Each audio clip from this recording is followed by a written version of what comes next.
History is not scripture. Scripture is not history. This is a Roman power play.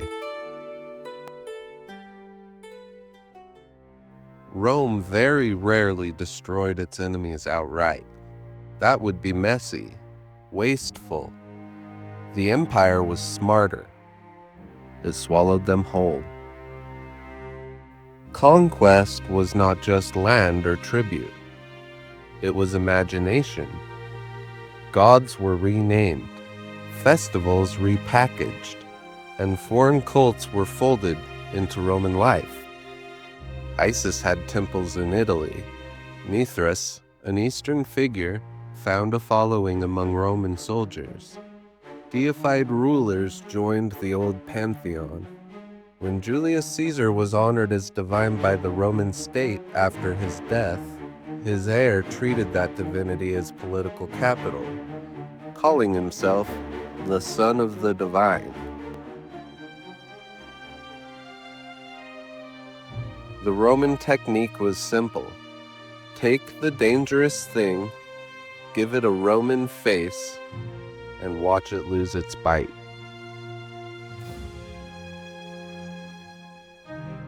Into this world stepped a preacher from the empire's margins, Jesus of Nazareth. He healed the sick, welcomed the outcast, and taught a kingdom not measured by gold. His words were corrosive to power. He named hypocrisy where privilege pretended piety. That is why Rome treated him as a threat. Crucifixion, in Roman hands, was not merely punishment. It was public theater, an object lesson in what happens to those who challenge imperial order. And yet, centuries later, the same empire that executed him would declare him sacred territory of its story. The cross, once an instrument of terror, was transformed into a symbol of victory and, paradoxically, imperial identity. By the early 4th century, Christianity had become too large and too useful to simply crush. Constantine's settlement with the church rendered Christianity legal, and within 2 decades an imperial council attempted to unify doctrine across the realm. What followed was not only protection, but adaptation. The religion that once stood at the margins was made serviceable to the center. The rebels' edges were rounded. Messy challenges were recast as orthodoxy. The cross did not cease to be meaningful, but its meaning shifted, leavened by political necessities and institutional survival. Rome had not been defeated by the prophet. It had absorbed him, turning a dangerous message into a foundation for order.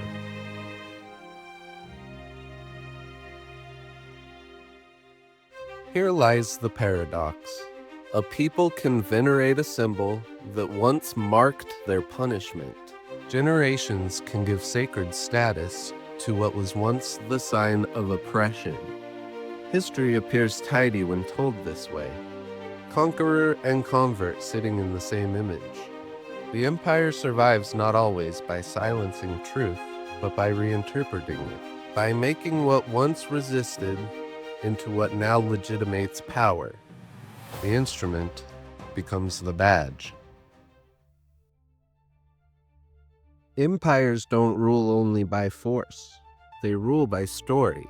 They teach the conquered to remember in the conqueror's voice.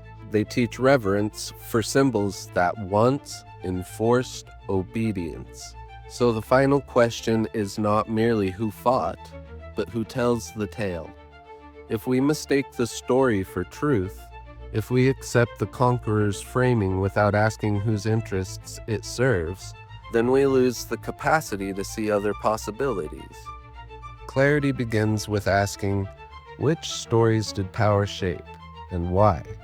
Courage begins when we answer. This is Mismythology.